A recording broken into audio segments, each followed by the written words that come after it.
Manifest Destiny, Part 2. The U.S. bought the Louisiana Purchase. The conflict started in 1803 when the U.S. claimed that Texas was part of the deal.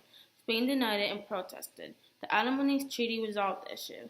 Tejanos made up most of the population, along with other Native American tribes. Spain wanted the population to grow, so they offered big areas of land to people who would bring families to settle in Texas. Stephen F. Austin was given a peace in 1827. He brought 300 people to settle in Texas. This made the citizens of Texas think of him as a leader. Texas passed laws that will allow people to get land on extremely low prices in 1823 to 1825. In return, Americans had to learn Spanish, become a citizen, practice their religion, follow their laws, etc. Mexican leaders hoped to gain settlers from all over, but most of them were American. The Americans were not following the guidelines, which caused the Mexican government to issue a decree. It stated that no more people could immigrate to Texas from the United States. Trading between Texas and the U.S. began to tear when taxes started to be put on goods that were shipped from the United States. It angered the Texans because they depended on shipments from the United States. Many people had family that wanted to go to Texas, but the colonists who had slaves were agitated about the Mexican government trying to diminish slavery. Some people wanted independence and some just wanted to stay with Mexico. They just wanted better conditions. In 1833, Stephen F. Austin traveled to Mexico to meet with Antonio Lopez Santa Anna, the Mexican president. Austin just wanted to stop the boycott of American settlers. He also wanted to make Texas a separate country or state. Santa Anna only agreed to having American settlers. Austin later became dictator and abolished the Mexican Constitution. Mexicans could no longer be protected for their rights. Mexicans could no longer protect their rights. Texas gained power, and the war seemed unavoidable. In December of 1835, Texans freed San Antonio from a larger Mexican force, but there was a conflict with Texans. They argued about who would lead and what to do.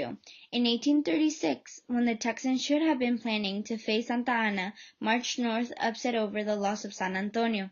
When they reached San Antonio, they found a small Texan force blocked off inside the Alamo.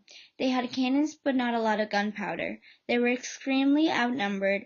There were 180 Texan soldiers and there were several thousand Santa Anna soldiers. Texas had many great leaders, which consisted of Davy Crockett and William B. Travis, who were determined to keep his place and send messages that were appealing to both the Texans and Americans for aid.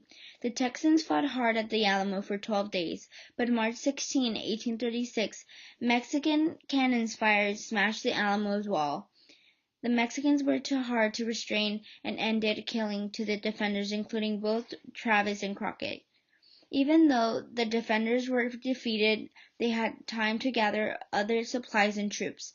During the Battle of the Alamo, Texan leaders were gathering at Washington at the Brazos. They were writing a new constitution. It was there on March 2nd that the Americans and Tejanos declared independence from Mexico. The Texans' declaration stated that Santa Anna had violated the Mexican Constitution. Texas leaders set up to a temporary government and declared Sam Houston as commander-in-chief of Texas. Houston wanted to stop Mexico from overrunning other forts. They ordered troops at Gole to leave their position. As they retreated, they became face-to-face with Mexican troops. After a fight, several hundred Texans surrendered. Santa Anna ordered the Texans to be killed. This angered Texans, so they called it the Gole Massacre. Battle of San Jacinto. Houston ordered an army of about 900 people at San Jacinto by present-day Houston. Santa Anna was captured nearby with over 3,000 people. On April 21st, the Texans had a surprise attack. They shouted, "Remember the Alabama and run the Goliad?" They killed more than 600 soldiers and captured 700 more, including Santa Anna. On May 14th, Santa Anna signed a treaty that recognized the independence of Texas.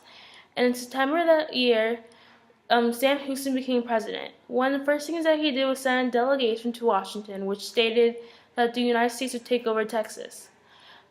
President Andrew Jackson refused, mostly because the addition to another slave state would throw off the balance of non-slave states and slave states.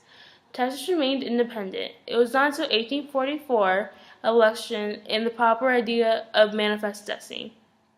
The South wanted Texas and the North wanted Oregon. By now, you all should know, why did Texans fight for the independence from Mexico?